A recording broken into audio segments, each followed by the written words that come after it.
মোক গালি পেলাবি এক্সাম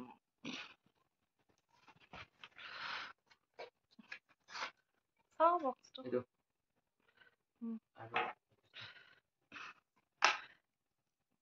খোলা আছিল তাতে মানুহজনে অপেন বক্স কৰি দেখাইছে মানে বস্তুটো দিওঁতে খুলি দিয়ে আৰু মানে অন কৰি দেখাই দিছে আৰু ভালে আছে এই অনে আছে এইটো কাৰ্ড আছে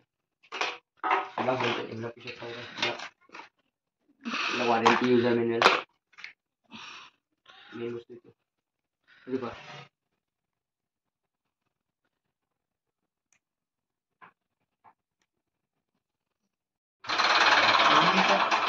আহা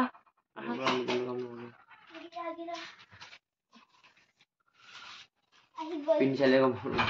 পিন্ধিছা ৰেডি এক্সাম ৰেডি হৈ গ'ল আৰু প্ৰি এক্সাম নেকি এক্সাম বুলি কিনা নাই এনেই কিনছো মোক লগা আছিল ঠিক আছে নিচে দিছে আজি আনবক্সিংটো আপোনালোকে দেখিলে এইটো এটা ডিজিটেল ৱাটচ হয় আৰু মাত্ৰ 1200ত এইটো লোৱা গৈছে ফ্লিপকাৰ্টৰ পৰা এইপিনে এয়া দেখিছে নহয়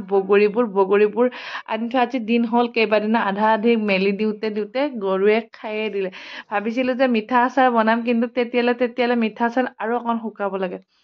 কিন্তু তেতিয়ালে চাগে আকৌ কিহে মোক দিব ঠিক নাই তো যিমানখিনি বাচিছিল সেইখিনিৰে ভাবিলোঁ যে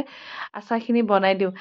মোৰ মছলা ৰেডি হৈয়ে আছিলে কিহৰ কাৰণে জ্বালা বটা বনোৱা গৈছিলে সেই জ্বালা বটাটো আপোনালোকে জানে জিৰা ধনিয়া জালুক জলকীয়াৰ গুড়া সকলোখিনি মছলা থাকে লগতে থাকে আদাৰ ৰস আৰু সেইখিনি দিলে এনেও আচাৰখিনি বহুত টেষ্টি হৈ যায় তো এইপিনে মই এয়া তলত দি দিছোঁ জ্বালা বটা তাৰপিছত বগৰীখিনি নিমখ সোৱাদ অনুযায়ী আৰু